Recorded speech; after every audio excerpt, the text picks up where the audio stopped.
প্রিয় শিক্ষার্থী বন্ধুরা, আসসালামু আলাইকুম। অ্যাকাউন্টিং ক্লাসে স্বাগত জানাচ্ছি। আমি সৈলেন না। আজ আমি আবারও আপনাদের সামনে হাজির হয়েছি নতুন একটি ভিডিও নিয়ে।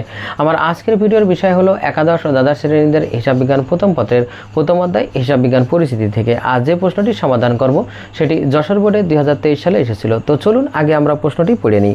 জনাব শাকিল 2022 সালের 1 জুন তারিখে নগদ 80,000 টাকা, 70,000 টাকার অফিস সরঞ্জাম ও 40,000 টাকা ব্যাংক ঋণ নিয়ে ব্যবসা শুরু করলেন। উক্ত মাসে ব্যবসার অন্যান্য লেনদেনগুলো ছিল নিম্নরূপ। এরপর দেখেন জুন মাসে কিছু লেনদেন দেওয়া আছে আর করণীয় কতে বলা হয়েছে জনাব শাকিলের মোট উত্তোলনের পরিমাণ নির্ণয় করো।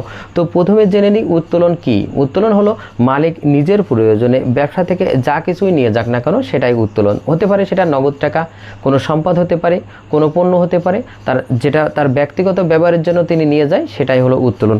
তো এখানে আমাদের মোট উত্তোলনের পরিমাণ নির্ণয় করতে বলা হয়েছে। তো এখানে দেখেন প্রথমে জুন মাসের 4 তারিখে আয়কর প্রদান করা হলো 2,000 টাকা। এটা ব্যক্তিগত খরচ, তাই এটা উত্তোলনের আওতায় আসবে। তাহলে আমরা এখানে লিখব 2022 সাল, এরপরে জুন 4 কি করা হলো, আয়কর প্রদান করা হলো। আয়কর একটা ব্যক্তিগত খরচ, তাহলে এই জন্য আয়করটা হলো উত্তোলন। সেজন্য আমরা এখানে লিখলাম আয়কর প্রদান। কত টাকা, এখানে 2,000 টাকা হবে, প্রথম টাকার ঘরে লিখলাম। আর একটু বলে নিই, মালিক ব্যক্তিগত মানে আয়ের উপর যে করটা প্রদান করে সেটাই হলো আয়কর। তো এখানে ব্যবসা থেকে করটা প্রদান করা হচ্ছে, তাই এটা ব্যক্তিগত খরচ প্রদান করা হচ্ছে, সেই জন্য এটা উত্তোলন হিসাবে গণ্য হবে। আর জুন মাসের পরের তারিখে দেখেন, পরে 15 তারিখে দেখেন বলা হয়েছে নিজ প্রয়োজনে পণ্য উত্তোলন। তাহলে এখানে পণ্য উত্তোলনটাও উত্তোলনের বলে গণ্য হবে। তাহলে আমরা এখানে লিখলাম পণ্য উত্তোলন। পণ্য উত্তোলন কত টাকা, 3,000। এই দুইটা টাকা মিলে মোট টাকা হচ্ছে কত, 5,000 টাকা। এবার এই টাকাটা আমরা কি করব, ক্লোজ করে দেব। এটাই ছিল আমাদের ক প্রশ্নের সমাধান। এবার খতে দেখেন বলা হয়েছে 2, 4, 10 ও 28 তারিখের লেনদেনগুলো হিসাব খাত নির্ণয় করে হিসাবের শ্রেণীবিভাগ দেখাও। তো আমাদের প্রথমে হিসাব খাত নির্ণয় করতে হবে, আর হিসাব খাত নির্ণয় করতে হলে আমাদের প্রথমে নিজের কাছে প্রশ্ন করতে হবে। তো চলুন শুরু করা যাক। প্রথমে দেখেন 2 তারিখে বলা হয়েছে যে জুন 2 পণ্য ক্রয় নগদে 10,000 টাকা। তার মানে কি করা হলো, ক্রয় করা হলো। তাহলে ক্রয় হিসাব একটি পক্ষ, কিসের মাধ্যমে ক্রয় করা হলো, নগদে। তার মানে নগদান হিসাব আরেকটি পক্ষ। তো প্রথমে আমাদের এখানে তারিখটা লিখে নিতে হবে 2022, এরপরে জুন। প্রথমে আমাদের 2 তারিখ লেনদেন করতে বলেছে। তো 2 তারিখে আমাদের পক্ষ আসছে কি করা হলো, ক্রয় করা হলো। তাহলে ক্রয় হিসাবে একটি পক্ষ, কিসের মাধ্যমে ক্রয় করা হলো, নগদে। তার মানে নগদান হিসাব আরেকটি পক্ষ। এবার দেখেন আমাদের এই দুইটা হিসাব খাতের শ্রেণীবিভাগ দেখাতে বলা হয়েছে। তার মানে ক্রয় হিসাব কি আর নগদান হিসাব কি। ক্রয় হিসাব আমরা জানি ব্যয় হিসাব, তাই আমাদের এখানে লিখতে হবে ব্যয় হিসাব বা খরচ হিসাব। আমরা এখানে লিখলাম ব্যয় হিসাব। আর নগদান হিসাবটা কি, নগদ টাকা আমাদের সম্পদ, তাই আমরা এখানে লিখব সম্পদ হিসাব। তো তার আগে আরেকটা জিনিস খেয়াল করতে হবে যে আমরা জানি হিসাব মোট 5 প্রকার। তার মধ্যে সম্পদ, দায়, আয়, ব্যয় আর মালিকানা সত্ত্ব। তো এখানে দেখেন সেই 5 প্রকারের হিসাবই এখানে আছে। আমাদের সেইভাবে বের করে নিয়ে হিসাব খাত বের করে নিয়ে তারপর হিসাবের শ্রেণীবিভাগটা দেখাতে হবে। তো এইটা ছিল 2 তারিখ। এরপরে দেখেন 2 তারিখের পরে আমাদের 4 তারিখ। 4 তারিখে বলা হয়েছে যে আয়কর প্রদান করা হলো। তার মানে আয়কর কি প্রদান করা হলো, আয়কর। মনে রাখবেন আয়কর একটি ব্যক্তিগত খরচ। তো এই আয়করটা যদি ব্যবসা থেকে প্রদান করা হয় তার মানে এটা একটা উত্তোলন। মনে রাখবেন ব্যক্তিগতভাবে মালিক যাই কারবার থেকে নিয়ে যাক না কেন সেটার নাম উত্তোলন। তার মানে উত্তোলন হিসাবে একটি পক্ষ। আর যেহেতু আয়কর প্রদান করা হলো কিসের মাধ্যমে, নগদে, তাহলে নগদান হিসাব আরেকটি পক্ষ। তো আমরা এখানে আয়করও লিখতে পারি আবার উত্তোলনও লিখতে পারি। তো আমরা এখানে উত্তোলন লেখাটাই ভালো হবে। তো আমরা এখানে উত্তোলন লিখলাম, উত্তোলন হিসাব। আরেকটি হিসাব কি, নগদান। তাহলে আমরা আরেকটি হিসাব খাত লিখলাম নগদান হিসাব। এবার দেখেন উত্তোলনটা কি, মালিকানা সত্ত্ব। মনে রাখবেন মালিক যা কারবারে নিয়ে আসে তার নাম মূলধন, সেটাও মালিকানা সত্ত্ব। আবার মালিক যা কারবার থেকে নিয়ে যায় সেটা উত্তোলন, সেটাও মালিকানা সত্ত্ব। কারণ হলো মূলধনের ফলে মালিকানা সত্ত্ব বৃদ্ধি পায়, আর উত্তোলনের ফলে মালিকানা সত্ত্ব কি হয়, হ্রাস পায়। তবে দুইটাই কি আমরা এখানে মালিকানা সত্ত্ব বলে লিখব, উত্তোলন এবং মূলধন। তাহলে এখানে উত্তোলনটা কি, মালিকানা সত্ত্ব, মালিকানা সত্ত্ব। আর নগদান হিসাবটা কি, নগদান হিসাবটা আমাদের সম্পদ হিসাব। তাহলে এখানে আমরা লিখব সম্পদ হিসাব। এটা ছিল আমাদের 4 তারিখের লেনদেন। এবার 4 তারিখের পরে আছে আমাদের 10 তারিখ। 10 তারিখে দেখেন অফিসের জন্য একটি ল্যাপটপ ক্রয়, মনে রাখবেন অফিসের জন্য কোনো যন্ত্রপাতি ক্রয় করলে বা অফিসিয়াল যেটা অফিসের কাজের জন্য ব্যবহার করা হবে সেটাকে বলা হয় অফিস সরঞ্জাম। তার মানে কি ক্রয় করা হলো? ল্যাপটপ। তার মানে এটাকে আমরা ল্যাপটপ না লিখে অফিস সরঞ্জাম লিখব। আরেকটি পক্ষ কিসের মাধ্যমে ক্রয় করা হলো বলা নেই, তার মানে বুঝে নিতে হবে নগদে ক্রয় করা হলো। তাহলে আমরা এখানে প্রথমে 10 তারিখ দিয়ে আমরা এখানে লিখব অফিস সরঞ্জাম, অফিস সরঞ্জাম হিসাব, আরেকটি হলো নগদান হিসাব। তো অফিস সরঞ্জাম আমরা নিজেরাই বুঝতে পারছি এটা একটা সম্পদ, তাহলে আমরা এখানে লিখব সম্পদ হিসাব। আর নগদান হিসাব এটাও একটা সম্পদ হিসাব। এবার দেখেন 10 তারিখের পরে আমাদের করতে বলেছে 28 তারিখ। 28 তারিখে দেখেন বলা হয়েছে যে নগদে পণ্য বিক্রয়। তার মানে কি করা হলো? বিক্রয় করা হলো। তাহলে বিক্রয় হিসাব একটি পক্ষ, কিসের মাধ্যমে বিক্রি করা হলো? নগদে। তাহলে আমরা এখানে 28 তারিখ দিয়ে আমরা লিখব নগদান হিসাব, আরেকটি হলো কি? বিক্রয় হিসাব। এবার দেখেন নগদান হিসাবটা কি? সম্পদ হিসাব। তাহলে আমরা এখানে লিখব সম্পদ হিসাব, আর বিক্রয় হিসাবটা কি? আমাদের এখানে আয় হিসাব। এটাই ছিল আমাদের খ প্রশ্নের সমাধান। এবার গতে দেখেন বলা হয়েছে 1, 6, 10 ও 28 তারিখের লেনদেনগুলোর হিসাব সমীকরণের প্রভাব টেবিলের মাধ্যমে উপস্থাপন করো।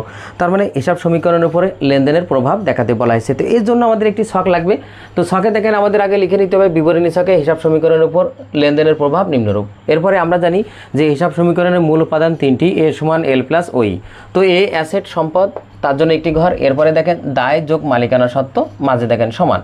এবার দেখেন আমরা যে লেনদেনগুলো থেকে এই হিসাব সমীকরণের উপর প্রভাব দেখাবো সেইগুলোর মধ্যে যতগুলো সম্পদ আসবে ততগুলো সম্পদের জন্য আলাদা আলাদা ঘর হবে, আর দায় যতগুলো আসবে ততগুলো ঘর হবে, আর মালিকানা সত্ত্বর জন্য একটাই ঘর হবে যেটা মূলধন। এখানে মূলধন আসলে যোগ, তার মানে মূলধন বৃদ্ধি পেলে যোগ, উত্তোলন বিয়োগ, আয় যোগ আর খরচ বিয়োগ। তার মানে মূলধনের সাথে আয় যোগ, খরচ আর উত্তোলন বিয়োগ, এইটা মাথায় রাখতে হবে।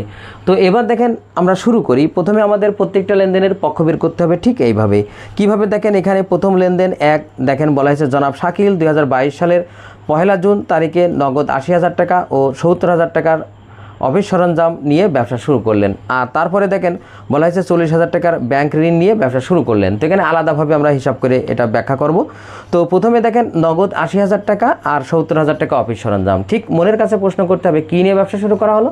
নগদ টাকা। আর কী নিয়ে? অফিস সরঞ্জাম। এই দুইটা জিনিস কে নিয়ে আসলো? মালিক। আর মনে রাখবেন মালিক যেটা নিয়ে আসে তার নাম কি? মূলধন হিসাব। তাহলে এই লেনদেন থেকে আমাদের পক্ষ আসছে নগদান হিসাব যেটা সম্পদ, আর এই লেনদেনের ফলে আমার নগদ টাকা কারবারে বৃদ্ধি পাচ্ছে 80,000 টাকা। তাহলে নগদের ঘরে 80,000 টাকা যোগ। এরপরে দেখেন অফিস সরঞ্জাম 70,000 টাকা যোগ। আর এই দুইটা জিনিস কে নিয়ে আসছে? মালিক। মালিক যেটা নিয়ে আসছে তার নাম কি? মূলধন। আর এই দুইটা মিলে মালিকের মূলধনও বৃদ্ধি পাচ্ছে। তার মানে 1,50,000, 70,000 আর 80,000, তাহলে 1,50,000 মূলধনের সাথে যোগ। আর ঋণের টাকাটা দেখেন ঋণ 40,000 টাকা নিয়ে আসা হলো।